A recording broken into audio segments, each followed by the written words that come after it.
Absolutely. Now get ready and stop hogging the mirror. Hey guys, this is Tasty Animations here. Today we are doing Can You Beat Fallout 4 as Jango Fett. So in this first clip, I tried to make someone that looks like Jango Fett, but I absolutely suck, and Bethesda's character generator isn't the best. So this is the end result, and I'm just going to stick with it. I'll be wearing a mask anyways, so you won't even be able to notice it.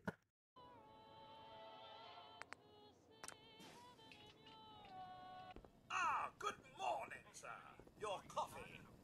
Thanks, Codsworth. While waiting for the Vault Tech rep, I watched the TV, and they gave a little kid a Fat Man launcher? What? I want a Fat Man launcher. Anyways, now we gotta deal with special stats. I went for this build, and it's pretty obvious why.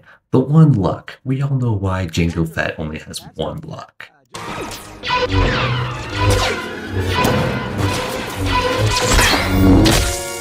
I quickly say hi to Boba Fett and Sean, and then nuclear annihilation happens. So it's time to go to the vault.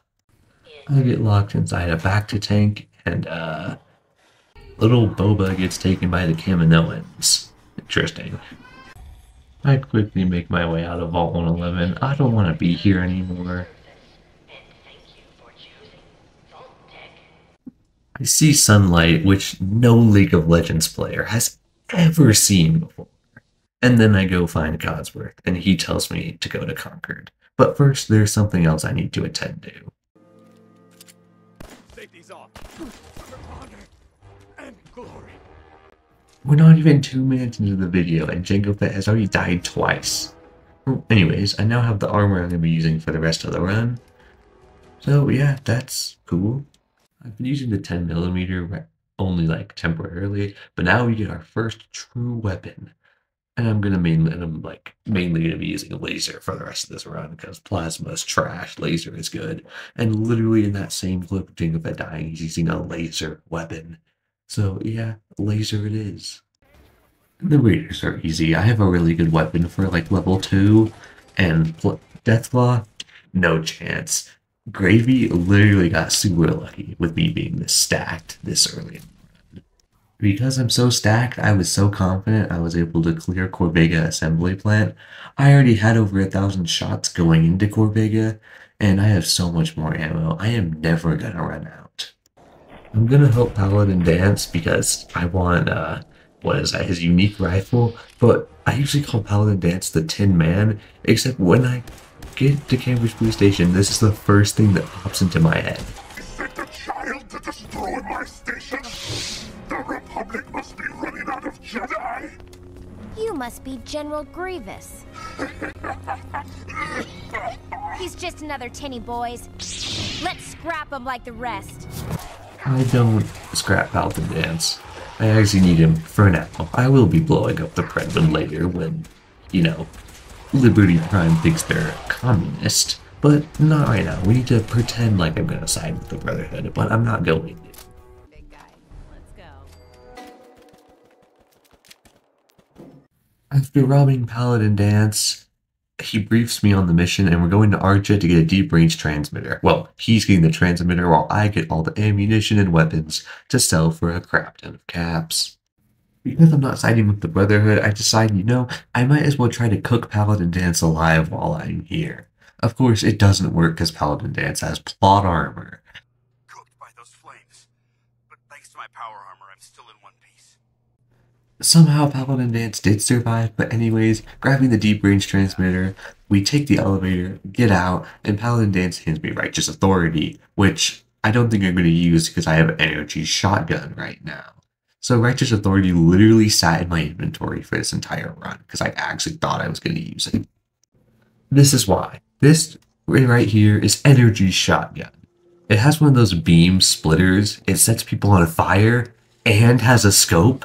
Well, the scope's not actually needed, but this thing is absolutely goated and literally carried the entire run. On my way to Diamond City, I spot a guard on literally like 0 HP, so my impulse reaction is to go grab his gear. And yeah, I grabbed all his gear. And I learned that I was actually able to equip it. So I can wear my Boba Fett gear, and another set of armor. Yo, this is so fire, bro. I go to Diamond City, well, to unlock the city and to pick up Nick's location, because that's exactly where I'm going next. Look at this place. I still say Malone's weak. We caught that detective snooping around, and what does he do? Locks him up. Like he ain't got the balls to just kill him. Well, don't let his new girl hear that.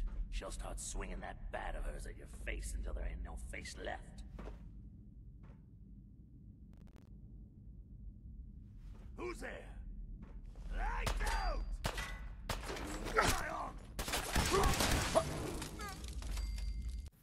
Energy Shotgun was once again an absolute MVP. Like, most of the triggermen could go down in one shot, maybe two, even the ones that are usually more difficult.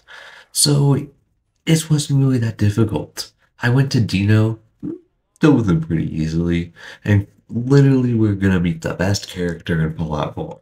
I said it before, I said it again. Here he is, Nick Valentine.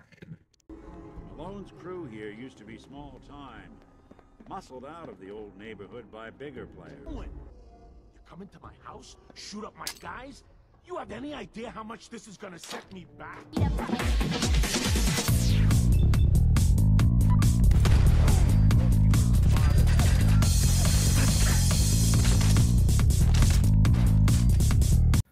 I turn to the mission and quickly grab the next one to deal with Kellogg. Hot or cold, but I'm assuming it's gonna be cold here. Me and Nick track Kellogg to Fort Hagen, and we're just absolutely annihilating the synths. These synths do not stand any chance, and the Jango Fett Armor gives good energy resistance, so I'm barely taking damage. This is a serious win-win here. I get ammo, and I live. So,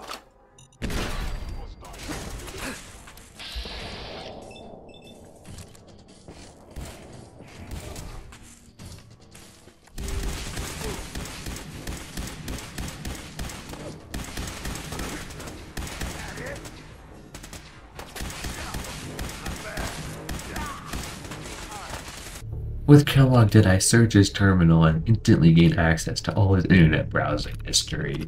So yeah, that'll be pretty useful for later. But then now it's time to go talk to Nick and Piper about all this information we just gained. People of the Commonwealth.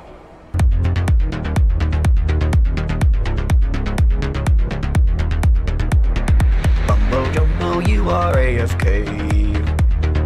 I'm gonna take that mustache away.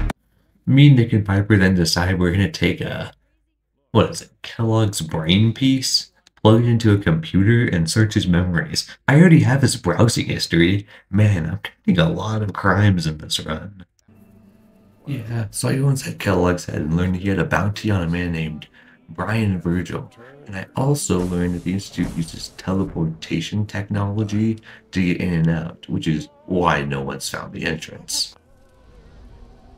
In luck, sir? Mission accomplished. We have the transmitter. Finally, some good news for a change. I'm still pretending to work with the Brotherhood, so that does mean that I have to do the Fort Strong quest before I can build a teleporter. Meaning that I'm gonna have to fly to the Breadwind, even though I really don't want to. Elder Max has basically told me, hey, can you go to this super mutant place and clear it out? Yeah, bro, that's gonna be super easy. So I go on foot because the minigun on the vertebrate is too OP, and the behemoth fell at the power of energy shot. All these guys. I take a quick detour to the glowing sea to find Mr. Virgil, and he basically just like, here's a teleporter plant, now get me my serum. And of course, I'm a bounty hunter, so I crossed my fingers. I ain't bringing this guy his serum, I just want to get to the Institute. The only two laggy parts for me to follow for are green tech genetics and the nuclear option. So I'm going to be taking this very carefully. But then I realized that I can literally one-shot all the gunners, so I run through this place like I'm some kind of Terminator. I used the same strat of landmine to take out the bosses of the game, and the Courser soon dies, and I obtained the Courser chip.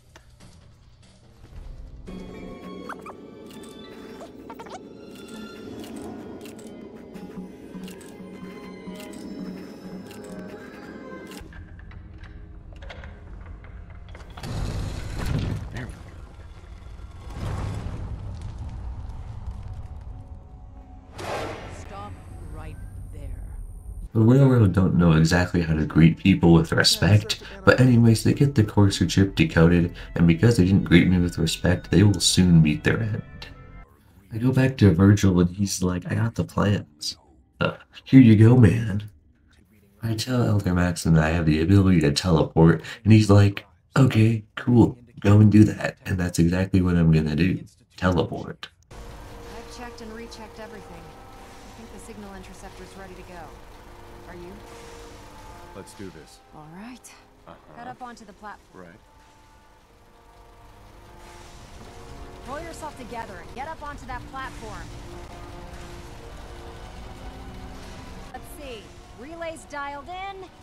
Beam emitters warmed up. Everything looks green. Let me start scanning for the signal. Cross your fingers. I'm inputting the code now. Wow, there's a heck of a lot of interference and ghosting. It's gonna take a minute or two to lock in.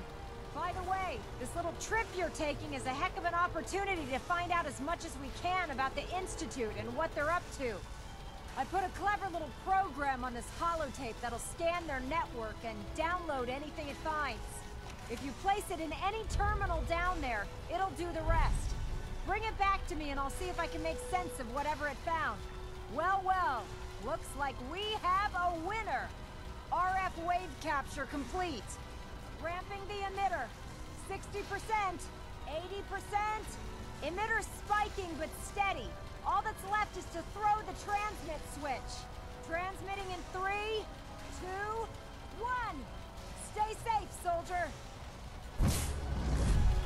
Let's start anew. I am Father. Welcome to the Institute.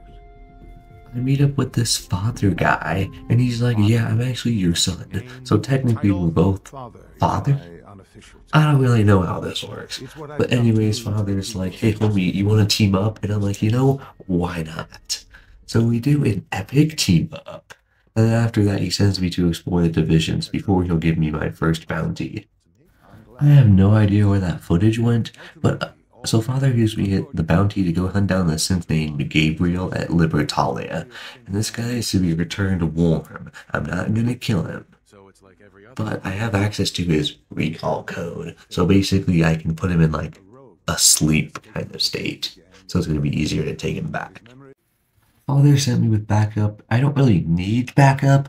Backup is always welcome. Me and X688 absolutely destroy all these losers because they have like no energy resistance. And then Gabriel, I use his recall code and I tell him something he does not want to hear. It's raining tacos from out of the sky. Me and X688 quickly clear up Gabriel's backup, and I'm back to the Institute for my next quest. Father's like, hey homies, guess what we're doing? It's phase 3 time. So yeah, Jango Fett, you're gonna need to go to this place called Mass Fusion and pick up a beryllium agitator. I think you can do that. And yeah, I totally can. Okay, now the Brotherhood sees me as an absolute threat and a menace to society. So quickly I hack into a terminal, get a key card, and then boom, take the elevator down, and I gotta go grab the beryllium agitator. So I do have to take off my Mandalorian helmet, but Jango Fett does that. So we're good here. I get inside, grab the beryllium agitator, and I'm gonna get the heck out of here. I've done mass fusion before. I know there's a sentry bot, so I immediately charge him. And this man does not stand a chance against the power energy shotgun. Those Assaultrons, they also fell the same way. Energy shotgun is an absolute MVP of like every fight I've been in. I hand the beryllium agitator over to Father, and he's like, I need you to go to this guy's house and basically force him to become a scientist. Okay. I am unable to force this man to become a scientist, so Plan B is activated. A synth relays into this guy's hiding space, takes him out, and then after popping open the door, the synth comes and tries to take me out. So I end that synth real quick. Father then had me give a speech to the entirety of the Commonwealth, and it went something like this. I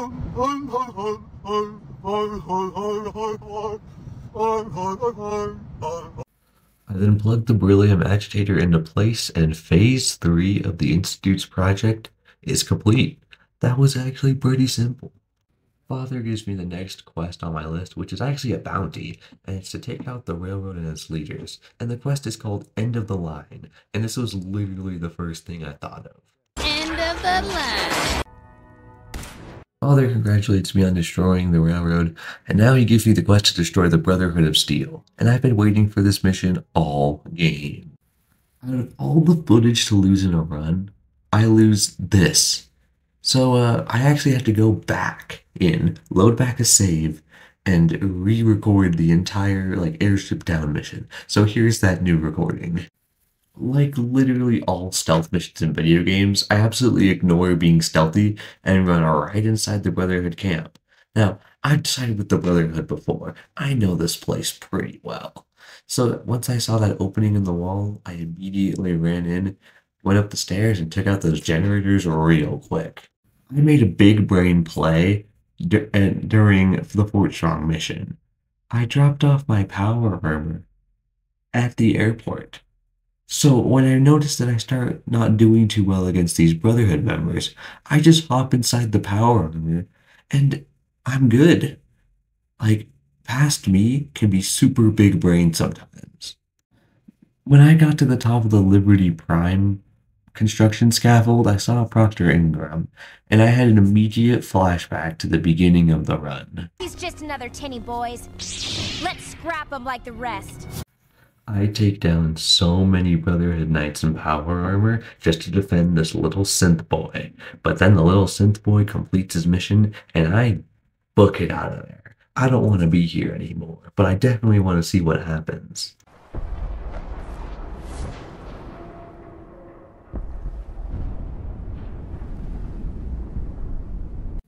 I tell Father that the airship did go down. The Brotherhood had been destroyed.